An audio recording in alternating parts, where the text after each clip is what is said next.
Саламатсыздар ма, құрметті әріптестер? Мен Қызылорда облысы Арал қаласы нөмір 292 орта мектебінің бастауыш сынып мұғалімі Ембергенова Әсем Салауатқызымын. Бүгін сіздерге таныстырғалы отырған авторлық бағдарламам сөйлеу мәдениеті, сөздер мен сөз тіркестерін дұрыс қолдану деп аталады. Бұл бағдарлама бастауыш сынып оқушыларына арналған жаңа буын бағдарламасы. Бұл авторлық бағдарлама бастауыш сыныптарына арналған, яғни оқушылардың сөйлеу мәдениетін қалыптастыру, сөздер мен сөз тіркестерін дұрыс, орынды және сауатты қолдануға үйрету үшін жаздым. Бағдарлама оқушылардың тіл байлығын арттырып, өз ойын анық әрі мәдениетті жеткізе білу дағдыларын дамытуға бағытталған. Қазіргі кезде неліктен сөйлеу мәдениеті маңызды деген сұраққа тоқталсам, қазіргі балаларда ойы ұшқыр болғанымен, оны сөзбен нақты көркем етіп жеткізу қиынға соғады. Көбіне бұл проблема бастауыш сыныптарда емес, орта буында, тіпті жоғарғы сынып оқушыларында да кездесіп жатады. Яғни сөз бен сөзді байланыстыру, мәтінді мазмұндау сияқты көп қиындықтар кездесіп жатады. Сондықтан бұл бағдарламаны тілдің тазалығын сақтай отырып, қарым-қатынастағы тиімді пайдалануға үйрететін құрал ретінде жасап шықтым. Бұл жердегі негізгі басты мақсатым тіл тек пән емес, бұл қоғамдық өмірдің кілті. Біз баланы әлеуметтік ортада тез ойын еркін жеткізуге дайындаймыз. Енді бағдарламаның негізгі 4 басты тірегі бар.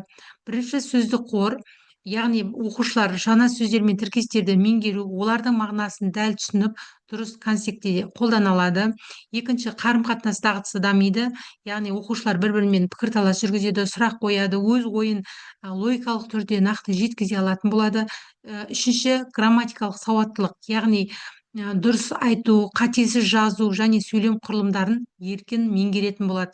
Және төртінші, тілдік этикет, әдептілік мәдениетті, сөйлеу, көркем сөз, мақал-мәтелдер арқылы тіл байлығын дамыту, жаңылтпаштар арқылы тілін сындыру жатады.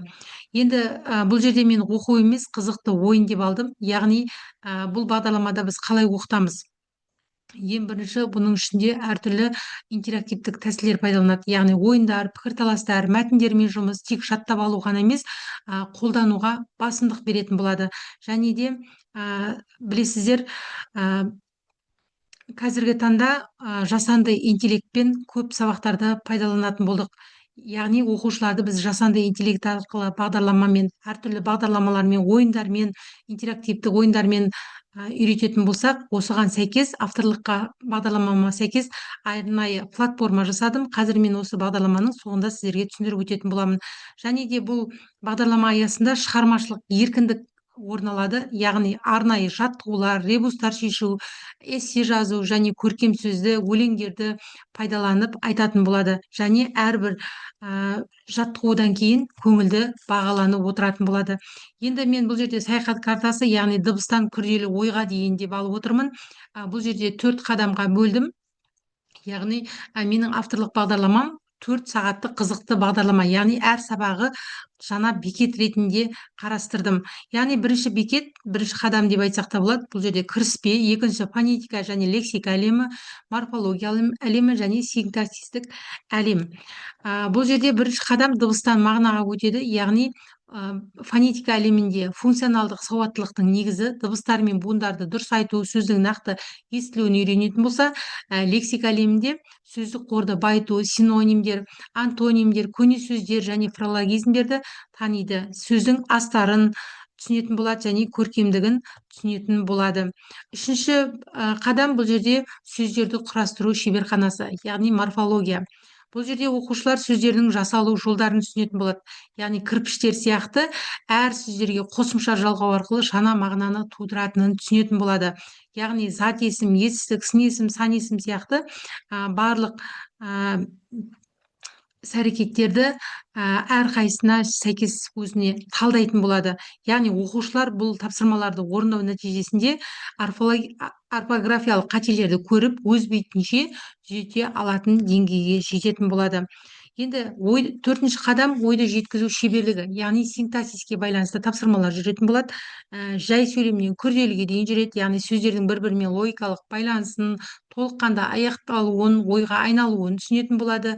Одан кейін сөйлемнің тұрлаулы мүшелері, тұрлаусыз мүшелерін, толық түсініп шығатын болады, және сөздерді көркемдеу, яғни бірыңғай мүшелер бар, оның ішінде оқшау сөздер, қаратпа, қыстырма сөздер, одағай деген оқшау сөздерді пайдалану арқылы сөйлемге эмоция мен нақтылықты қоса алатын болады.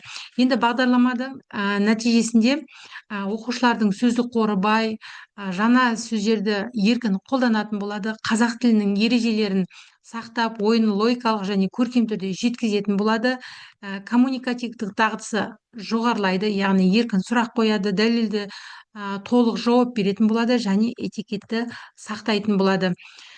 Енді бұл бағдарлама арқылы сауатты сөйлеп, өз ойын жеткізе алады. Сондықтан мен бұл бағдарламаны баршаңызға өзім сіздерге ұсынамын. Енді жаңа сіздерге айтып кеткендей, оқушыларға платформада, осы бағдарламама сәйкес платформада жасаған болатынмын. Сіздерге қазір сол платформаны да көрсеткім келіп тұр. Бұл сөйлеу мәдениеті платформасы.